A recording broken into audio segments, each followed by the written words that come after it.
ಶ್ರವಣಬೆಳಗೊಳ ವಿಧಾನಸಭಾ ಕ್ಷೇತ್ರದ ನಮ್ಮ ನಾಯಕರಂತಹ ಮಾಜಿ ಪರಿಷತ್ ಸದಸ್ಯರಂತಹ ಗೋಪಾಲಣ್ಣ ಅವರ ನೇತೃತ್ವದಲ್ಲಿ ಮತ್ತು ಸ್ಥಳೀಯ ಬ್ಲಾಕ್ ಕಾಂಗ್ರೆಸ್ ಅಧ್ಯಕ್ಷರೇ ಮತ್ತು ಎಲ್ಲ ಸ್ಥಳೀಯ ನಾಯಕರ ನೇತೃತ್ವದಲ್ಲಿ ಇವತ್ತು ಧರ್ಮಸ್ಥಳ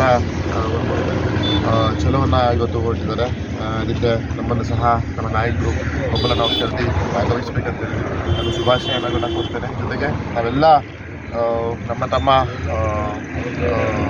ಧರ್ಮಗಳನ್ನ ಕಾಪಾಡುವಂಥ ಕೆಲಸವನ್ನು ಮಾಡಬೇಕು. ಜೊತೆಗೆ ಸಮಾಜದ ಏಳಿಗೆಗೆ ಇವತ್ತು ಧರ್ಮಸ್ಥಳ ಅವರ ಕೊಡುಗೆ ತುಂಬ ಪ್ರಶಂಸನೀಯ. ಹಾಗಾಗಿ ಎಲ್ಲೋ ಒಂದು ಕಡೆ ಧರ್ಮಕ್ಕೆ ಮತ್ತು ಅಲ್ಲಿ ಏನೋ ಸಮಸ್ಯೆ ಉಂಟಾಗಿದೆ ಅನ್ನೋ ಒಂದು ನಿಟ್ಟಿನಲ್ಲಿ ಎಲ್ಲ ಪಕ್ಷಾತೀತವಾಗಿ ಜಾತ್ಯತೀತವಾಗಿ ಇವತ್ತು ಧರ್ಮಸ್ಥಳ ಚಲೋನ ನಮ್ಮ ಗೋಪಾಲ ಸ್ವಾಮಿ ಅವ್ರ ನೇತೃತ್ವದಲ್ಲಿ ಹೊರಟಿದ್ದಾರೆ. ಅವರಿಗೆ ಶುಭವಾಗಲಿ ಅಂತ ನಾನು ಹಾರೈಸ್ತೀನಿ.